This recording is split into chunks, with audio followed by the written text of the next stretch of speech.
Hello everyone, this is Aditi Goswami. The Admissions Committee of IIM Bodh Gaya is here in front of you today with the third episode of Faculty Interaction Series. Today we have here with us Dr. Soumyajyoti Banerjee, who is an Associate Professor of Business Communication and Business Ethics. He is also the chairperson of the Cultural Committee of IIM Bodh Gaya. He has done his MA from English and Foreign Languages University and his PhD from IIT Dhanbad. We welcome you here today. Thank you. Sir, I would like to ask you, what is different in your approach in teaching IPM students rather than MBA? I do not exactly know what you mean by approach. What I mean by approach is a combination of two things, style and content.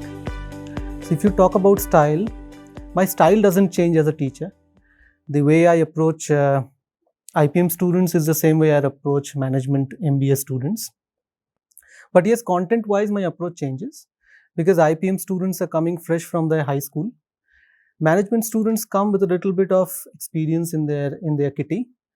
So for IPM students, I mostly concentrate on teaching them core concepts, which then they go and apply in different kinds of situations when they go to the MBA, to study MBA. So, but style-wise, I do not really think teacher changes his or her style. The style remains the same. The content changes over the years. So the same thing applies to me in the classroom as well. So if I am taking a course like communication, I teach communication to IPM students also and also to MBA students. The style remains the same. Somebody might have a very easygoing style, others might have a strict style. But the content changes because when I'm teaching IPM students, I'm teaching them primarily the core concepts of communication because they do not have that much experience. So for an undergraduate course, the main approach towards teaching should be to teach them core concepts in detail. And for teaching MBA students is taking those core concepts which they have already learned during their IPM or undergraduation and putting those concepts into different kinds of life situations through case studies and thereby understanding what they mean. So that's my approach. Could you highlight how Indian business history ties up to management? How do you think they become better managers by learning history? That's a very good question, Aditi. One of the major problems which I think as far as Indian education system is concerned or education system worldwide, primarily in our country, is that we have a hierarchy of subjects.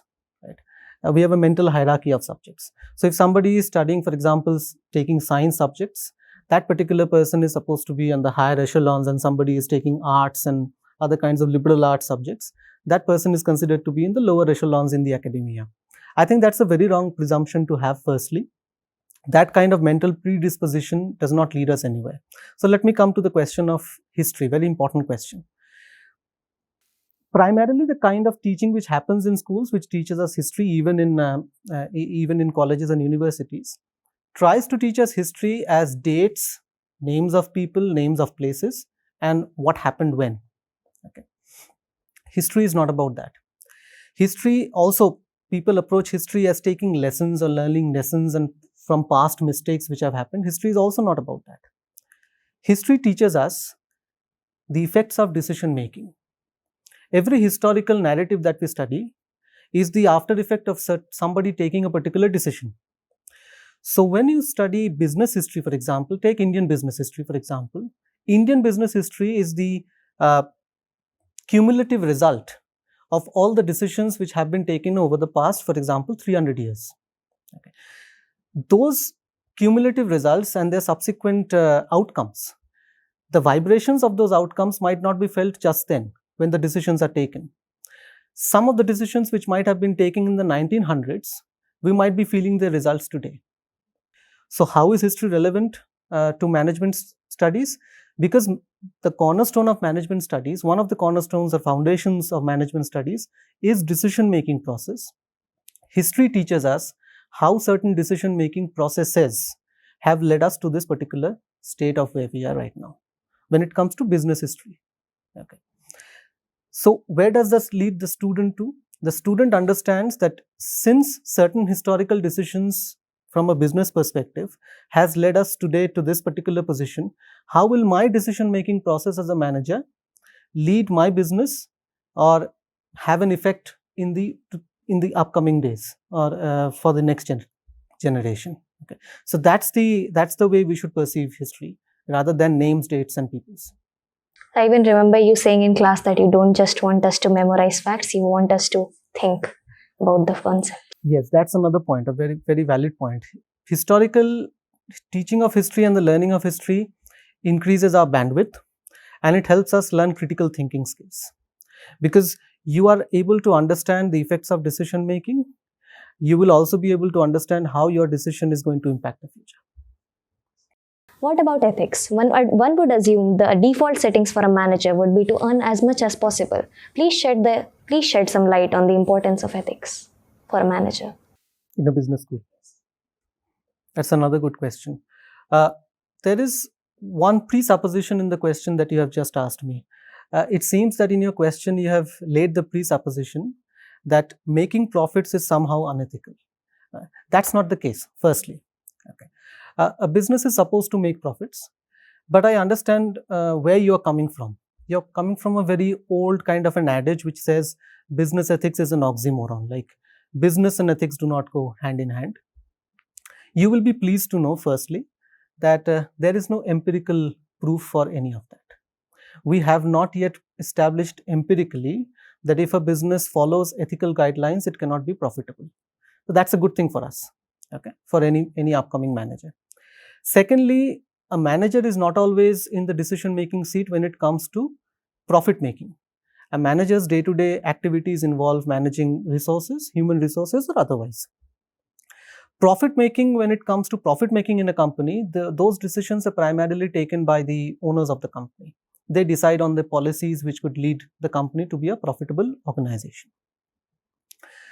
On the other hand, if you study business ethics and the research in the field of business ethics, or if you take up certain cases of corporations adopting unethical practices, so there are several instances where corporations which have adopted unethical practices have come upon heavy losses. Okay, case in point is Enron. There have been corporations which have even folded up after having adopted unethical practices. That's number 2.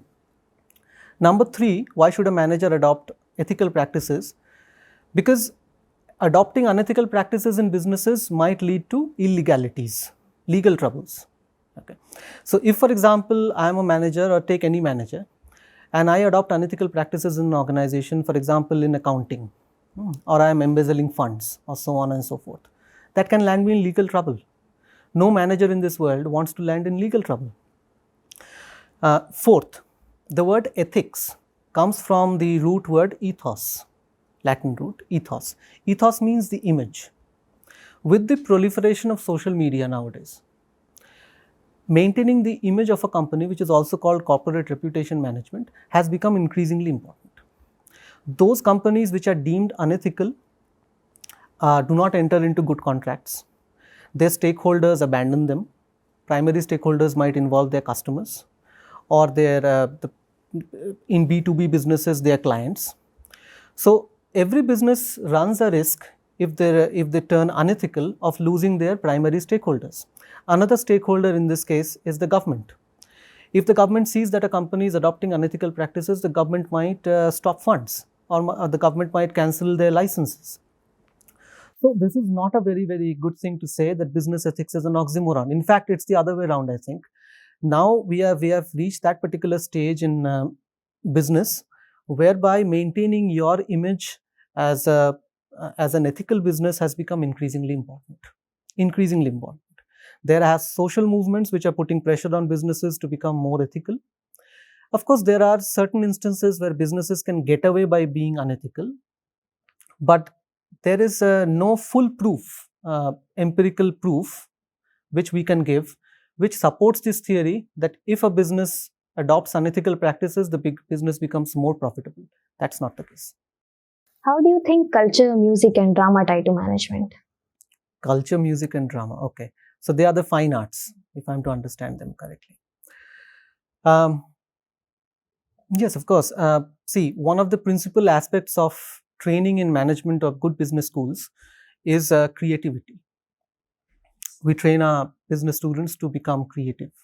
We would like them to brainstorm more, to come up with innovative ideas and so on and so forth. And one of the best ways to articulate where creativity finds its voice and articulation is in fine arts. Music, for example, drama, singing, dancing. These should not be viewed as exclusivistic in nature. These should be viewed as developing the creativity of an individual. The creativity of an individual is not just developed by studying case studies, for example, or solving problems. Every other problem solving, if you look at scientists, for example, many scientists who are great innovators and inventors also play different musical instruments. A very popular case in point, a famous case in point was Albert Einstein. He used to play the violin. Okay. So we have to shed our differences when it comes to this exclusivistic style of thinking that management education is something else and fine arts is something else. We are living in a day and age where everything is interdisciplinary in nature. So fine arts helps in the development of inner creativity. That's number one. Number two, it helps in the development of a holistic personality. For a manager, having a holistic approach towards life and developing a holistic personality is of extreme importance. Why? Because a manager has to manage human beings. You're not managing machines, right? So you're managing men and women.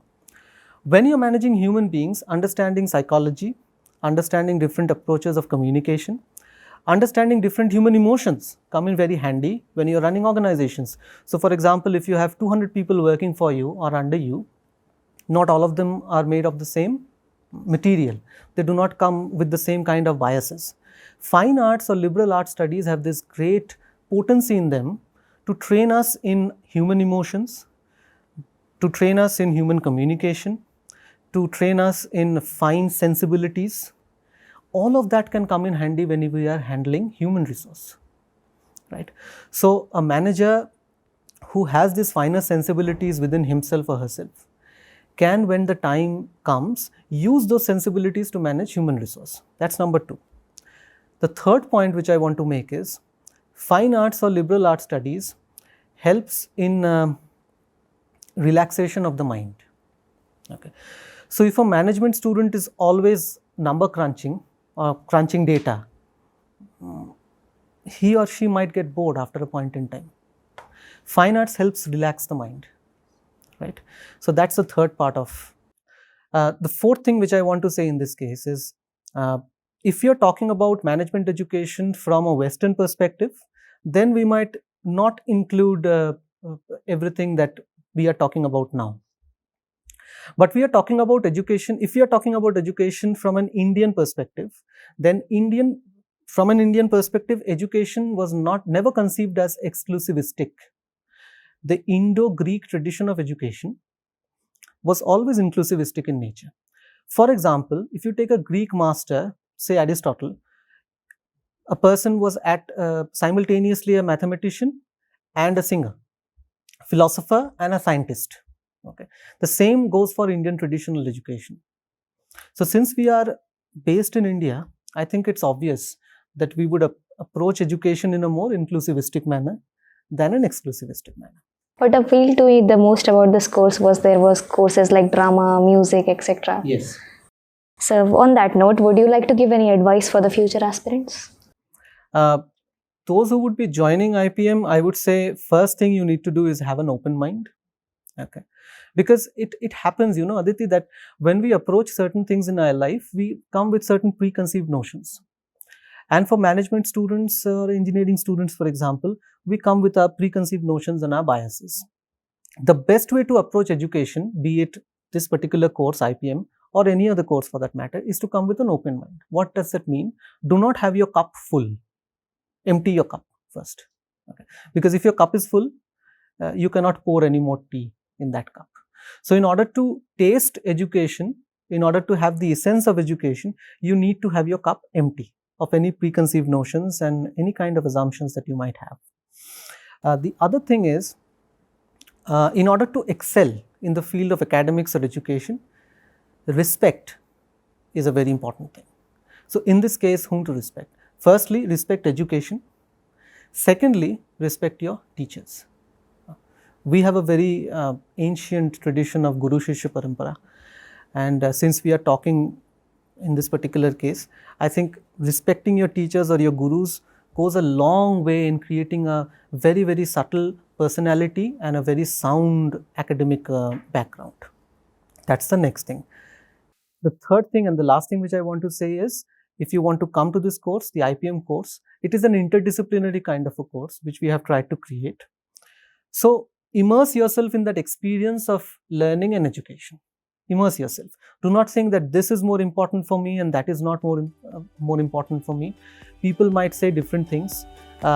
You might have several other suggestions coming from outside, but when you are at IIM Bodh Gaya, when you are a student of our IPM course, immerse yourself in the experience, drown yourself in the experience of being an IPM student, and after 3 years down the line or 5 years down the line, you will find yourself more enlightened than you were before. Thank you, sir, for interacting with us and providing your invaluable insights. My pleasure.